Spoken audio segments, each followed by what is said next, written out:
आपली निर्णायक बैठक होणार, शेवटची आणि निर्णय. मला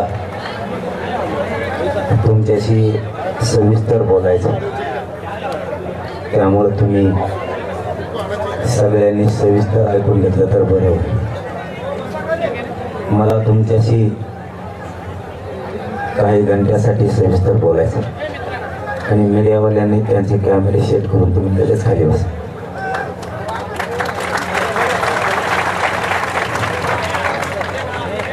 ही बैठक अंतिम निर्णय घेण्यासाठी शेवटची बैठक आहे. निर्णय त्यामुळे समाजाशी महत्वाचं बोलायचंय. काय षडयंत्र आहेत किंवा काय घडले, काय घडणार आहे आता लगेच, हे समाजाला सांगणं गरजेचं. म्हणून आपण ही बैठक एकदम शांततेत, म्हणजे तुम्ही आरडा केला नाही तर आवाज कमी असला तरी सगळ्यापर्यंत आवाज जाईल. आपल्याला निर्णय काढायचा आहे. निर्णायक बैठक म्हणजे शेवटचा निर्णय घ्यायचा म्हणल्यावर आपण जास्त महत्व आपल्या समाजाला आणि बैठकीला दिलं पाहिजे. आता मला तुमच्याशी खूप महत्वाच्या गोष्टी बोलायच्या. तुम्ही खाली बसा.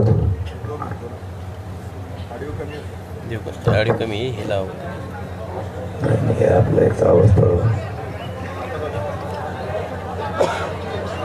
तुम्ही खाली बसा. सगळे इकडून लोक असले ते कूलर इकडे सारखे का मला लोक दिसते निकडचे. अलीकडे घ्या.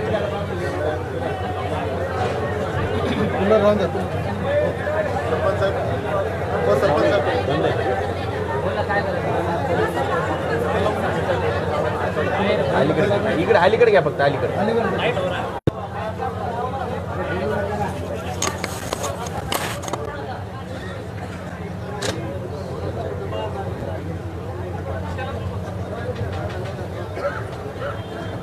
आता फक्त एकमेकाशी काही असलं तरी बोलू नका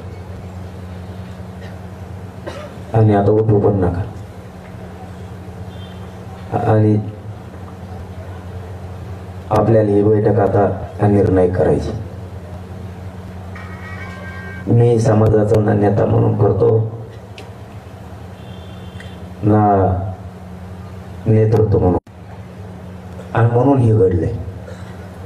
मी जर स्वार्थी असतो, लबाड लुचाडणार असतो, इथून मागच उघडा पडलो असतो. म्हणजे 17-18 वर्षातच कशाच्या ना कशाच्या निमित्ताने माणूस उघडा पडतो. मी मात्र एक सामान्य म्हणून तुमच्यासाठी काम करतोय आणि निष्ठा म्हणून करतो. निष्ठा असल्याशिवाय देवाची सुद्धा मोजभक्ती नाही करू शकत. निष्ठा असली तरच देवाची म्हणून त्याच्या देवावर निष्ठा आहे त्याच्यावरच भक्ती करू शकतो. तसं माझा देव समाज आहे आणि समाजावर माझी निष्ठा आहे, म्हणून मी त्यांना मायबाप मानले आहे. आणि एक मुलगा म्हणून किंवा एक गरीब घरातला पोरगा म्हणून जितकी ताकदीनं सेवा करता येईल तितकी करतो. ही निर्णायक बैठक आपल्याला घ्यावी लागली. ही आपल्याला नंतर घ्यायची होती, पण आपल्या मराठ्यावर लवकर वेळ आली ती घेण्याची. कारण कोणीतरी स्वप्न बघतंय मराठा हरवण्याचं, आणि मराठ्याला हरवण्याचं स्वप्न बघायला लागले म्हणून थोडी लवकर घ्यावं लागली. नाही ते 3च्या नंतर बैठक होणार. आता मी मूळ विषयाला हात घालतो. मी छत्रपतीच्या समक्ष बसून सांगतो तुम्हाला, मी कुठल्याच पक्षाचा नाही किंवा कुठल्याच पक्षाच्या वतीनं काम करत नाही, हे तुम्हाला प्रामाणिक सांगतो. उद्धव ठाकरे साहेबांचं सरकार होतं त्यावेळेसही मी त्यांना बोललेलो आहे, ते कठोर भाषेत, आणि आता यांचं आहे तरी बोललो. याचा अर्थ मी कोणत्याच पक्षाचा नाही, मी माझ्या समाजाचा. मला समाजापूर्वक कोणाचाच मुलायचा मी ठेवत नाही. मग वेळे प्रसंग मला अर्ध्यावर समाधान सोडलं तरी चालत, पण मी समाजाशी निष्ठा नाही येऊ शकत. आणि नेमकं झालंय काय आता ते सांगायला तुम्हाला सुरुवात करतो. नेमकं झालंय असं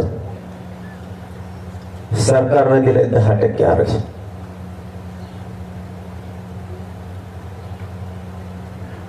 आणि आपण मागतोय ओबीसीतून सरसकट मराठ्यांना आरक्षण. जे सिद्ध झालंय ते मराठा आणि कुणबी एकच हे सिद्ध झाला.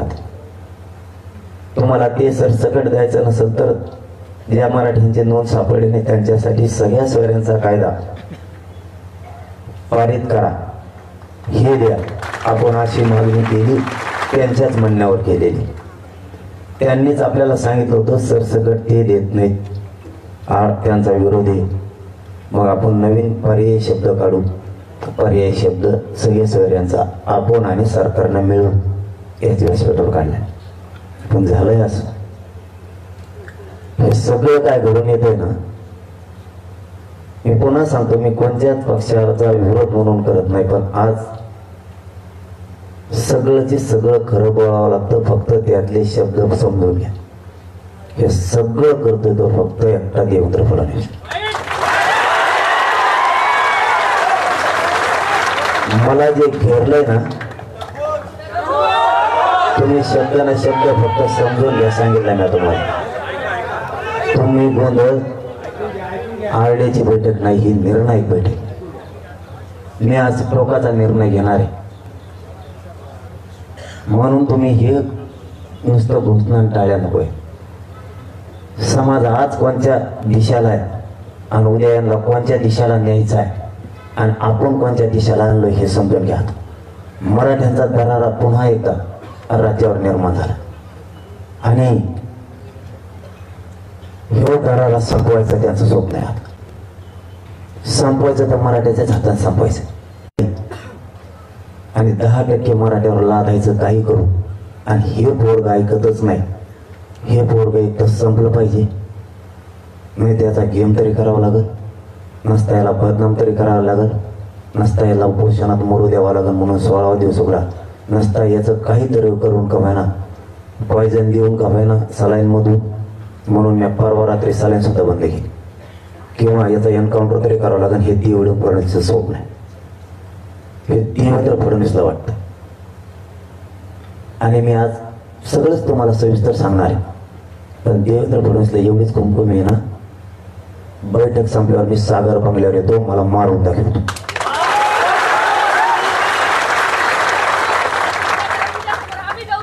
तुला माझा बळी घ्यायचा आहे ना, तुला माझा बळी पाहिजे ना, मी तुझ्या सागर बंगल्यावर होतो घे माझा बळी. पण समाजाची इमानदारी मी नाही ऐकू शकत. समाजाला ओबीसीतून आरक्षण पाहिजे, तेच घ्यायचंय, येणार आहे. 10% नाही हात लावून. माझ्या तोंडून ओतून घेण्यासाठी तोच हे उभा केलेला. मी त्याला दोष देत नाही. आता हे जो उभा केलाय हे त्यानेच उभा केलाय. मुंबईत बसून हे देवेंद्र फडणवीसनेच हॉटेल. तिथून उतरून पत्रकार परिषदा, पत्रकार बांधवावर आणि मीडियावर एवढं दबाव आहे की बच्चू कडूंचा कार्यकर्ता आहे तो. बच्चू कडूला इतक्या वेळेस दाखवलं नसेल इतकं त्याला दाखवलं.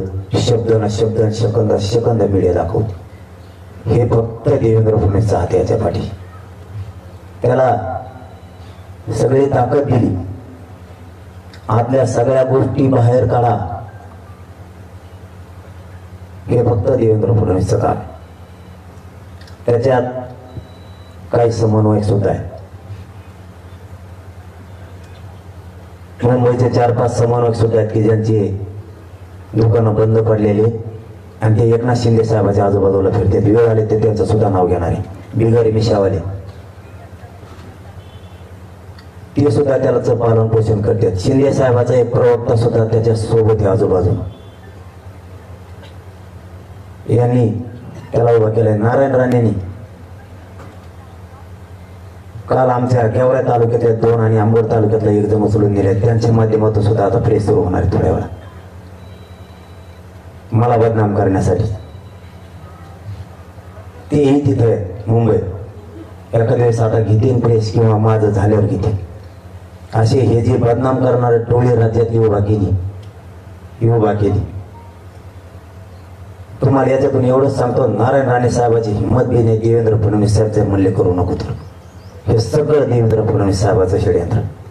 टोटल देवेंद्र फडणवीस जर साहेब म्हणले तर 1 मिनिटात सगळ्या सोयीची अंमलबजावणी. एकनाथ शिंदेना हे दोघं करू देत नाही. ही परफेक्ट माहिती. याच्यात त्याला सांभाळायला मुंबईत देवेंद्र फडणवीस सुद्धा 2-3 आमदार आहेत, ते पण मराठ्यांचे. हे सगळं षडयंत्र आहे. मराठा हे पोरग जर असंच राहिलं आणि हे जर समाजाशी निष्ठावान राहिलं तर समाजाला डंक सुद्धा लागू शकत नाही. पण मात्र आपण बरबाद झाल्याशिवाय राहत नाहीत हे त्यांना वाटतं. समाजाचं आपलं स्वप्न होतं गुलाल उधळा, समजून घ्या. यांचं स्वप्न होतं 10% दिलं की असा गुलाल उधळला नाही. याचा अर्थ त्यांनी ओळखून घेतला, आता काय खरं दिसत नाही, आपला अपमान झाला. दुसरं सांगतो, देवेंद्र फडणवीसला माघारव हे का करतोय ती शंका भाजपमधल्या असणाऱ्या मराठ्यांना आणि राष्ट्रवादी काँग्रेस शिवसेना काँग्रेसमध्ये असणाऱ्या पक्षातल्या सगळ्या मराठ्यांना तुमचा मुलगा म्हणून सांगतो, विश्वास ठेवा नाही तर नका ठेवू. फक्त मराठा म्हणून आज तुमच्या समोर कथन करणार. किंवा का असं करतोय त्याचं कारण आपल्या आई बहिणीचे डोके फुटले त्या दिवशी तो पोलिसांकडून झाला आणि आपण सांगितलं हे आई बहिणी तुझ्या आहे आणि त्याला ती माफी मागावं लागली. तेव्हाचा राग त्याच्या डोक्यात आत्तापर्यंत. मी माझ्या आई बहिणीच्या बाजूने राहू नाही का? मी काय चूक नाही केली. दुसरं, त्याला एकदा उपोषण सोडायला यायचं होतं, त्याला डाग धुवून घ्यायचा होता मराठा समाजात आणि तो आई बहिणीला शिवाय दिल्यामुळे मी नाही येऊन दिला. त्याला तिसरा राग आहे,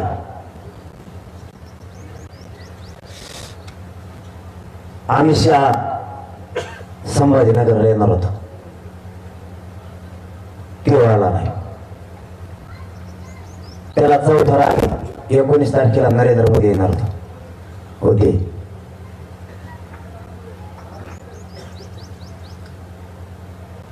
त्याला 5वा राग आहे, मी ब्राह्मण आणि मी मराठ्यांना हरवून टाकेन.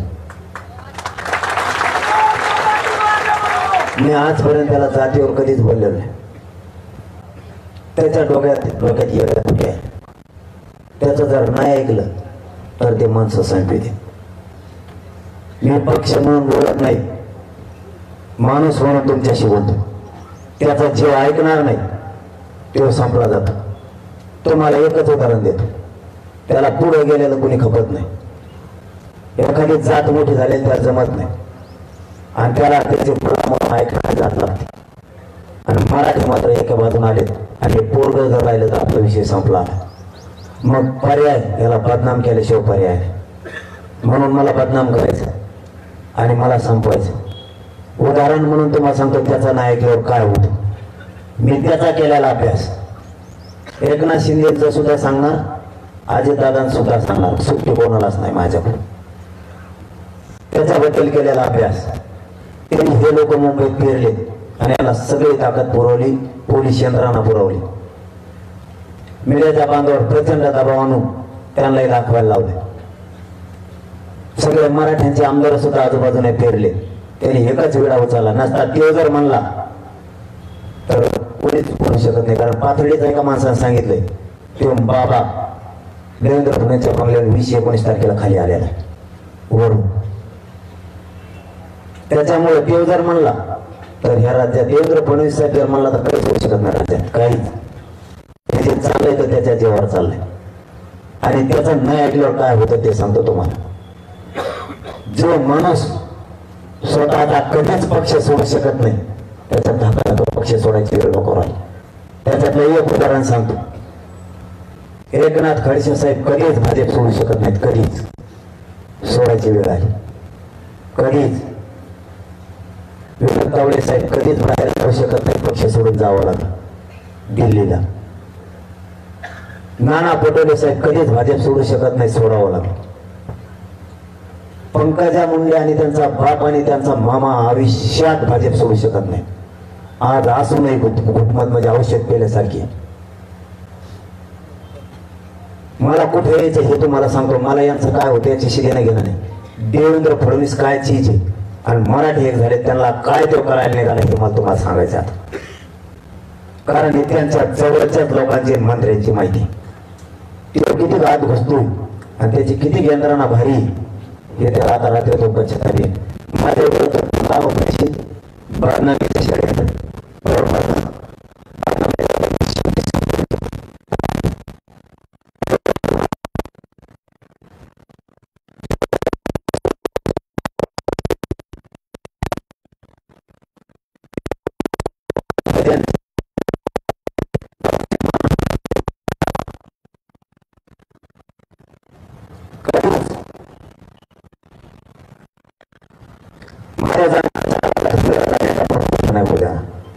कधीच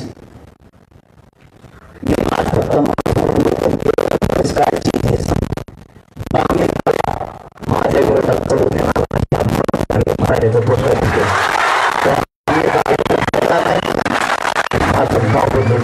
आता ध्यानात ठेव.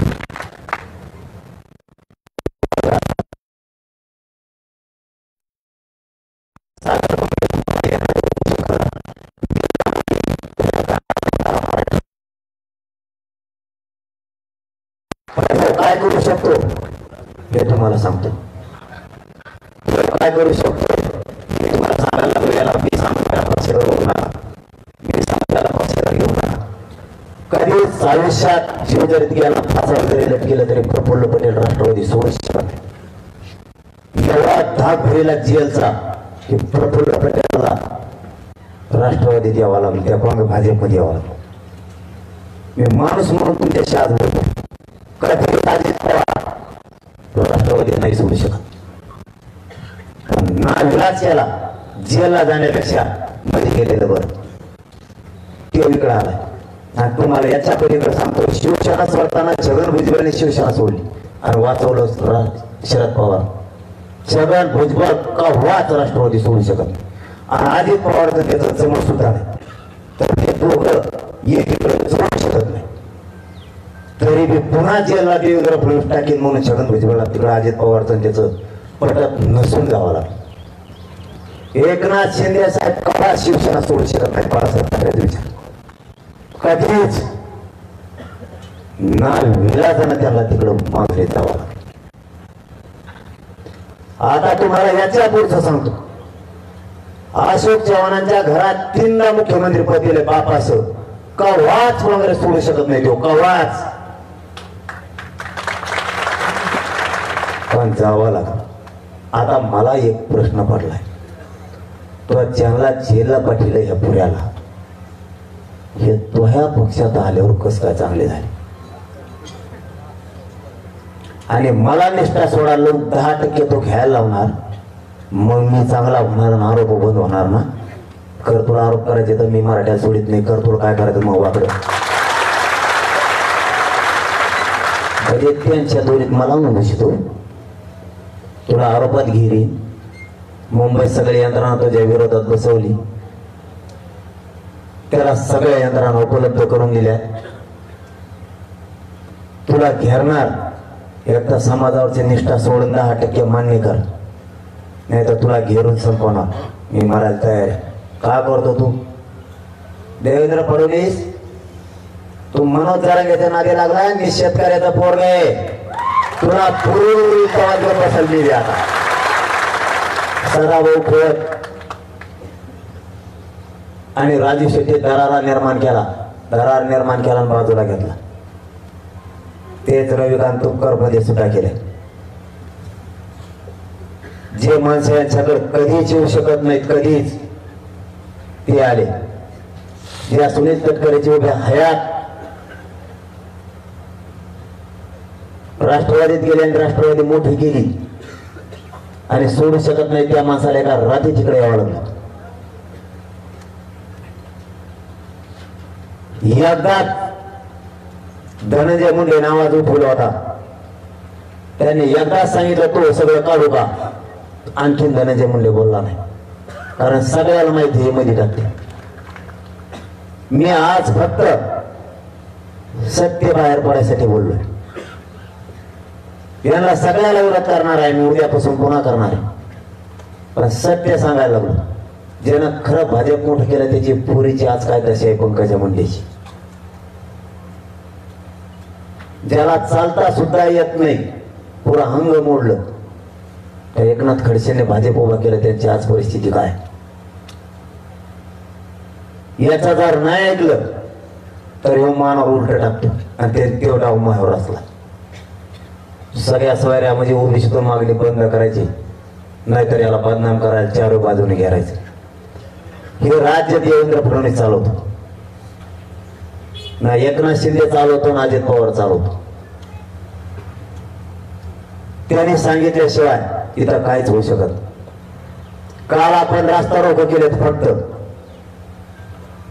देवेंद्र फडणवीसने सगळ्या एसपीला सांगितलं, पीआयला आणि एसपीला फोन लावला, त्यांनी सांगितलं दूरून आदेश करावंच लागणार. सगळ्या पोरावर गुन्हे दाखल व्हायला लागले. मराठा देवेंद्र फडणवीस साहेब घाबरवण्याचा प्रयत्न करू नका. तुम्ही धर्माग लोक मोडले असतील, मराठा तुम्हाला मोडू शकत नाही. तुम्हाला मराठा मोडू शकतो. तुम्ही किती त्या बाबाला तिथं बसून आमच्यावर आरोप करायला लावायला लागले.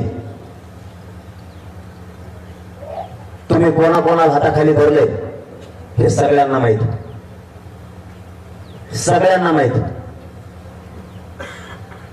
तुम्ही कसा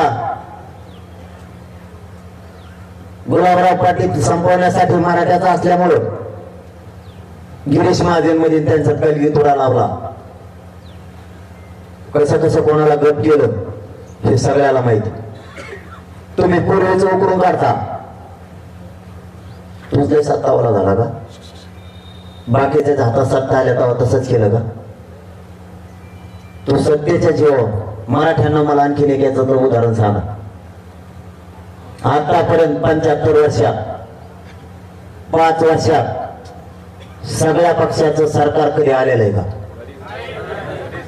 5 वर्षात आत सगळ्या पक्षाचं सरकार 75 वर्षात कधीच नाही आलं. बघा मोजून. आपण समजा उदाहरणार्थ राष्ट्रवादीला विरोध केला, राष्ट्रवादी आपली शत्रू झाली. आपण शिवसेनेला विरोध केला, शिवसेना आपली शत्रू झाली. आपण भाजपला विरोध केला, भाजप आपला विरोधक झाला. काँग्रेसला विरोध केला, काँग्रेस आपला विरोधक झाला. मनसेला विरोधात केला, आपण विरोध झालो. मग आपण त्याच्यासाठी दुश्मनी पत्करली. हे सत्तेत सगळे कस काय? मराठ्यांना लांबचा विचार करायची वेळ आली. एका वर्षात 5 पक्ष सत्तेत आले. आता आपण काय करायचं? राष्ट्रवादीचं शिवसेनेचं पटत नाही, काँग्रेस 3 जण सत्तेत आले आणि आपण मारामाऱ्या कोणासाठी केल्या? शिवसेनेने राष्ट्रवादीसाठी आणि राष्ट्रवादी शिवसेनेसाठी. मराठ्यांना सावध व्हा. दुसऱ्या 2.5 वर्षात भाजप नव्हतं आलं सत्तेत म्हणून म्हणले त्याला बी घ्या. भाजप घेतला, म्हणले काँग्रेस नाही आलं, म्हणले घ्या अशोक चव्हाण. येत आहे खेळ, येत आहे. सगळे पक्ष सत्तेत आले. आता मरण आपलं जनतेचं आलं. कोणाचं मरण आलं? मी खोटं सांगायलो का? हे सगळे वरची वर एक झाले एका रात्री आणि आपली जिरायला लागली. आपली जिरायला लागली. धनगराला आवाज उठून द्याना, मराठ्यांना आवाज उठून द्याना, बंजारा समाजाला आवाज उठून द्याना, दलित बांधवांना आवाज उठून द्याना. ते प्रकाश आंबेडकर साहेब निवार कुराडे मायावणीत म्हणून जमत आहे. कोणाला जोडून द्या नाही. जाती जातीत मुसलमानाला जमून द्या ना. मतदान तर पाहिजे. इतका कावा फिरणारा माणूस तुला मी नाही संपू शकत, मी निष्ठा नाही सोडू शकत. यांनी इतके डावे टाकले. हे फक्त आपण अभ्यास करण्यासाठी विषय घातला. आपण काय नाव घेतलेलं पक्षाचे नाही. त्यांनाही ठोकून मोकळा झालेलो मी मागच्या 2.5 वर्षात आणि आता यांना बी ठोकतोय, सोडत नाही. आता सगळ्यात जास्त याला काय लागलं ते सांगतो.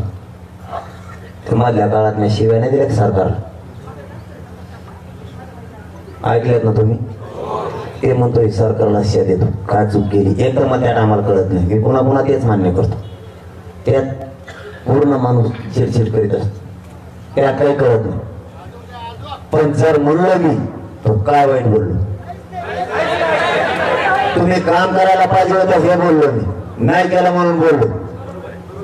आणि त्यांचं म्हणणं आलं त्याच्या माध्यमातून तेव्हा म्हणलाय बघा त्याच्या बाईट तुकाराम महाराजांचा, जगद्गुरु तुकाराम महाराजांचा विषय नाही. ते माफी मागितली, मी शरण गेलो त्यांना, ते विषय संपला होता. आता मग पुढे जायची आता गरज नव्हती. पुढे गेला उद्धव ठाकरेंना यांनी शिव्या दिलेल्या असं सांगतो, आणि यांनी सरकारला सुद्धा शिव्या दिल्या. म्हणजे तू नेमका मराठ्याचा आहे, कोणाचा आहे? तू मराठ्या कोणी, कोणा कोणी? मी मराठ्या कोणी, मी सरकारला गोडेच लावणार. चूक केला याचा अर्थ याला देवेंद्र फडणवीसने बसवलंय तिथं पक्क. आणि यांनी याला असं वाटतं हे गाव खेड्यातल्या आणि शहरातल्या ब्राह्मणाच्या आपल्यात वाद म्हणजे वाद झाला पाहिजे, हे स्वप्न नाही तेच.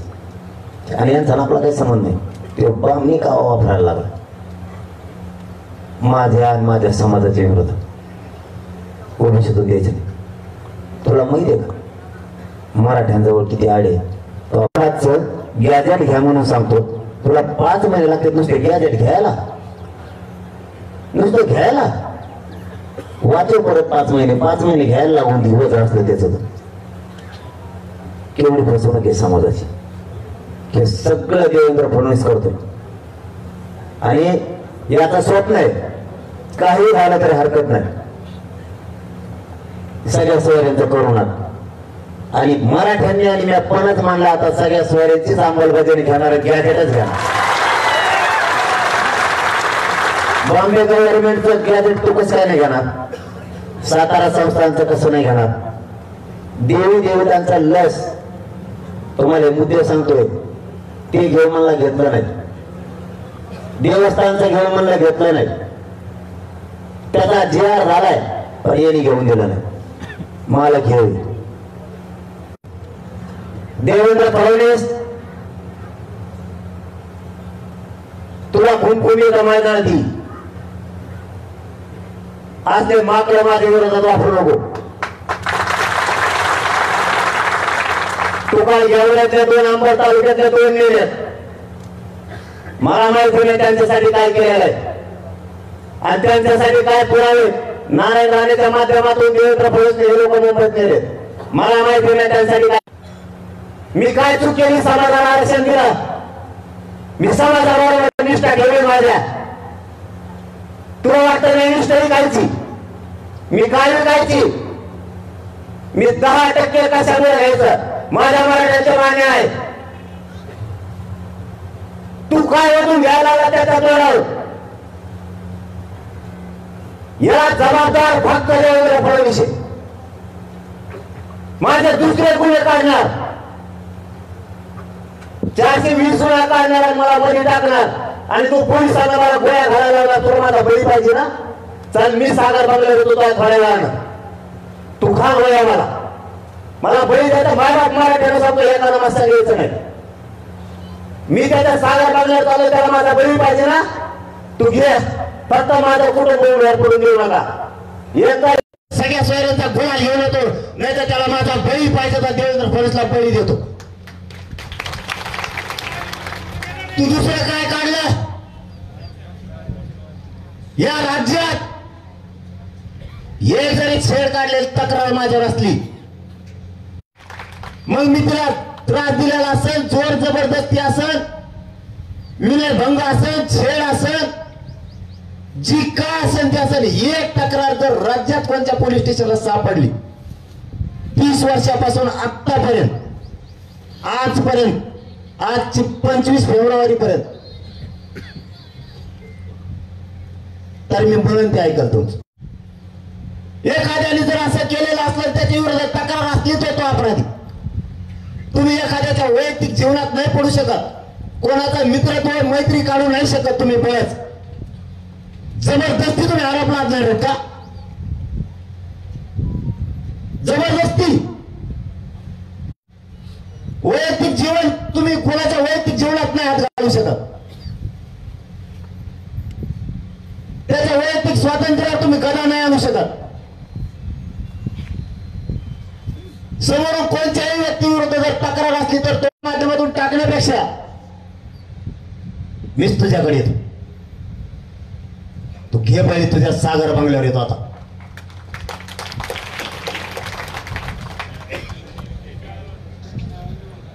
तू साधी सोपी गोष्ट समजतो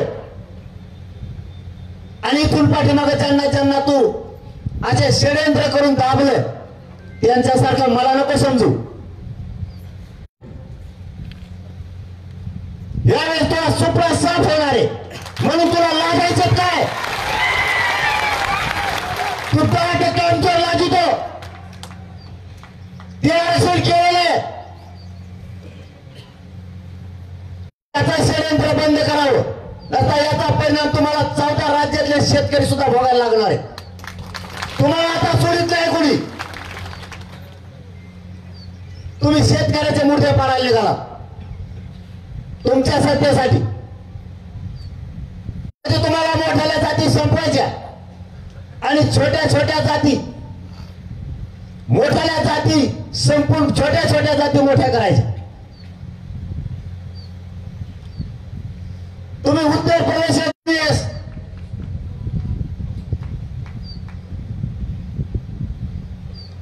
प्रकाश आंबेडकर साहेब येऊन करतात.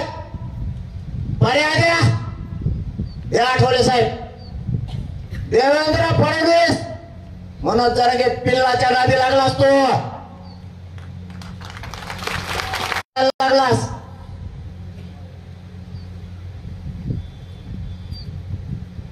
मी समाजापासून हटावं म्हणून मी नाही हटणार. काढा त्याचं जुनं मॅटर. देवेंद्र फडणवीस पलटी जर तुझ्यावर पलटली बामने कावा संपला तो बी संपला भाजप संपला. संपू नको. मी भाजप संपायला नाही आलो. मला काय पक्षात देणं घेणं नाही. मला माझ्या मराठ्यांसाठी सगळ्या स्वारीची अंमलबजावणी पाहिजे. ती दे. माझा विषय संपला. मी ना राजकारणात येणार ना बाजूला कुठं काय. आता मराठा पक्षाच्या विरोधात झालाय. पक्षाच्या विरोधात. मग आता धाक भरायचं कोणावर? कोणावरच नाही. नेत्याला सांगावं तर जनता नेत्याचं ऐका ना. मराठ्याच्या आमदाराला म्हणावं त्या लोकांना सांग. लोक आमदाराचं ऐकायला तयार नाहीत. मराठ्याचं मंत्र्याला जर म्हणावं चौथी टोळी एक टोळी जाऊन आली कोल्हापूरला. बहुतेक चंद्रकांत पाटलाकडे गेली असं. ते उंदरावाने मिशा वाढीला घेऊन गेलत. आंबड मधले समन्वयक दुकानं बंद पडलेले हे उंदर सक्रिय झाले. आता शेपट तुटलेले थोडे मराठ्यांना एकदा नाव कळायला लागले तुम्हाला ठेसलंच म्हणायचं मराठीने. हे घेऊन गेलाय आंबड तालुक्यातले 4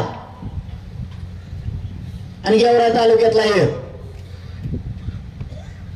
कोल्हापूरवारी करून आणलंय. त्याला इथं 20 तारखेला निर्णय झाला. त्या दिवशी शहागड ते वडीगोदरी बोर्ड लावायचे होते एकनाथ शिंदे साहेबांचे. इतके पैसे दिले. समाज धर्माला बाजू सरकत मी 1 मिनिटात बाजू सरकतो. मला काय हवं नाही कशाची. ना मला आमदार व्हायचं ना मंत्री व्हायचं. याला शिवाय दिलेल्या सगळ्यात जास्त लागल्यात त्या दिवशी आणि 10% घ्यायना. या दोन्हीचा दात धरलाय त्यांनी माझ्यावर. याच्यामध्ये एकनाथ शिंदे साहेब जवळचे मराठ्यांचे समन्वयक आहेत काय. याच्यात काय आमदार आहेत शिंदे साहेबांचे सुद्धा. याच्यात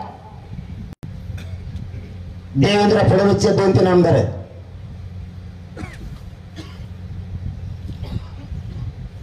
हे त्याची पुढे दाखल करतात आणि देवेंद्र फडणवीस पूर्ण पुरवलंय त्याला पैशापासून सगळं. आणि तो आरोप करतो नसता देवेंद्र फडणवीस जर म्हणला ना मुंबईत पान बी हलू शकत नाही. पान बी हे देवेंद्र फडणवीसच्या मर्जीशिवाय होऊ शकत नाही.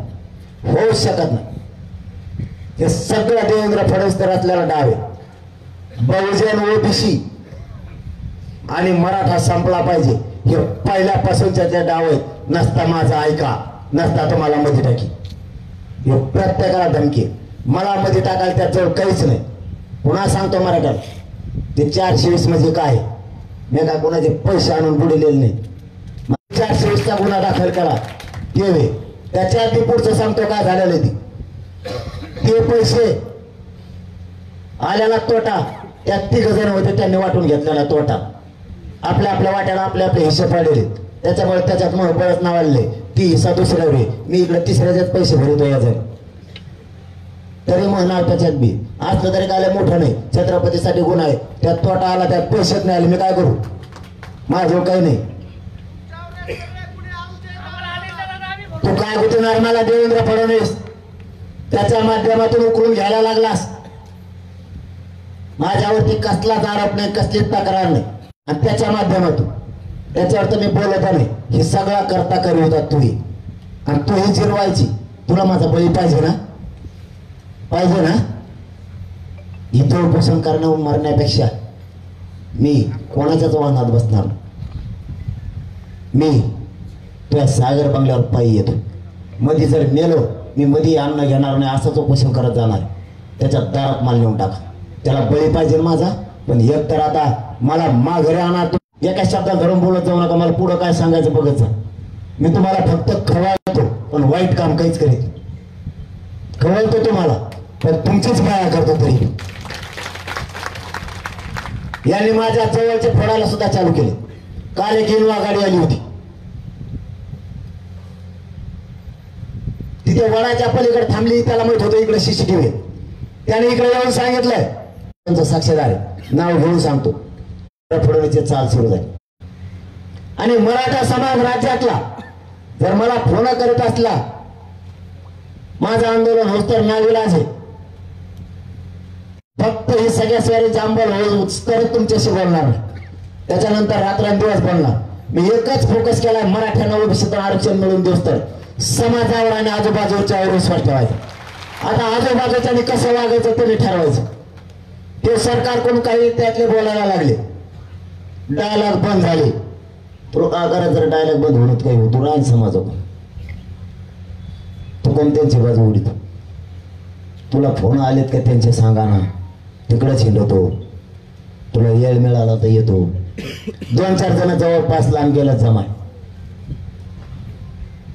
क्लासेसवाले सांगत येते, तुम्ही ऐकत नाही. क्लासेसवाले काय सांगत तुला माहिती आहे? तुला काही माहित नाही, कशाला डोकं. तुम्ही आणखीन दिसायला, तुम्ही सरकारचे निरोप माझ्याकडे घेऊन येत होते आणि मी तुम्हाला लाथाने ठोकीत होतो. आपल्या पैसा पद चलतच नाही, चलतच नाहीत. माय बापा चलून बी जाणार नाही आयुष्यभर. तुम्ही जर मी तुमच्या ऐकायला म्हणून त्यांच्याकडून व्हायला गेले, तुमच्या सुद्धा पहिल्या आंदोलन सुरू झाल्यापासूनच्या सगळ्या रेकॉर्डिंग काढायला लागेल. कारण तुमचं काय हो, तो मटणात अंडे चुरगळून खाऊ का? तुला कोणी सांगितलं मटण तिखट झाल्यावर अंडे चुरगळून खाल्ल्यावर तिखट होत नाही म्हणून? तुला कोणी सांगितलं रे? आता मी ज्या घरी रोज राहतो, आता ते भाकर नाही खायला देणार तर काय देणार मला सांग. महिन्यापासून आणि तुमच्या जेव्हा तुम्ही 13 तारीख दिली मार्च, एका रात्रीत देवेंद्र फडणवीसच्या सांगण्यात ऍडव्होकेट जनरल सराफ साहेब कोर्टात उभा राहिले आणि काल निर्णय झाला. ठोकणार का? न्यायालयाने कायद्यासारखा न्याय करावा तो आम्हाला मान्य. तुमचा शब्द आम्ही ऐकला. आम्ही गोळ्या औषध घेतले आणि सलाईन घेतले. मग एका रात्री त्याच न्यायालयानं 13 तारीख दिली होती. डबल एका रात्रीत तारीख बदलेली कस काय?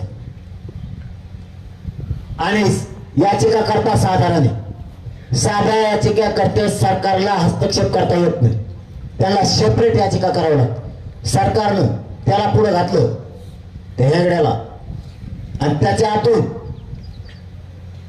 सरकारने याचिका आणि सुनावणी घेतली. किंवा अन्याय नाही का मराठा? आम्हाला न्याय देणार नसलं तर आम्ही कोणाकडे जायचं? सरकार आम्हाला न्याय नाही देत, आम्ही जायचं कोणाकडे? काय वाईट मागण्या केल्या? सरकारला अधिकार नसून 56 आमदार रात्रीत येत बसले. सगळ्यांनी मिळून ठरवलं, ऍडव्होकेट जनरलला विषय मांडला सरकारच्या वतीनं आणि 13 मार्चला होणारी तारीख 23 तारखेलाच झाली. कसा न्याय मिळणार मराठ्याला? याच्या पुढचं सांगतो. 10% आरक्षण पहिले 13% आरक्षण देवेंद्र फडणवीस होता पाहिजे म्हणून पाहिजे. आणि आता माझ्यावर खोटे नाटे आरोप करणार, जबरदस्तीनं माझ्या नैत्य अंगावर घालणार.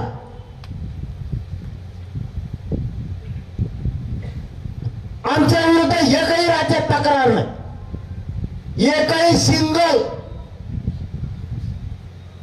इथे या माऊलीला त्रास देऊ कोणी घे.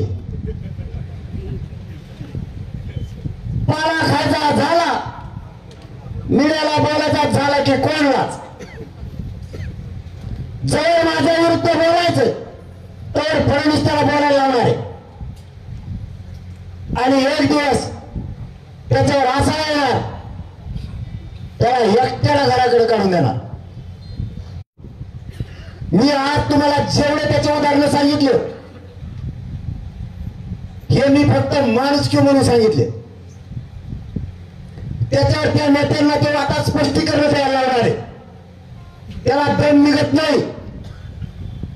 त्यांनी स्पष्टीकरण दिलं तरी मला काही हरकत नाही. मी माणूस म्हणून तुमच्यासाठी बोललेलो आहे. त्याचं मी किती ऐकायचं करतोय. माझा मायबाप समाजाचे पेरे मोठे झाले पाहिजे म्हणून ओबीसीतून आरक्षण मागतोय. याच्यासाठी त्यांनी माझ्यावर षडयंत्र रचलं.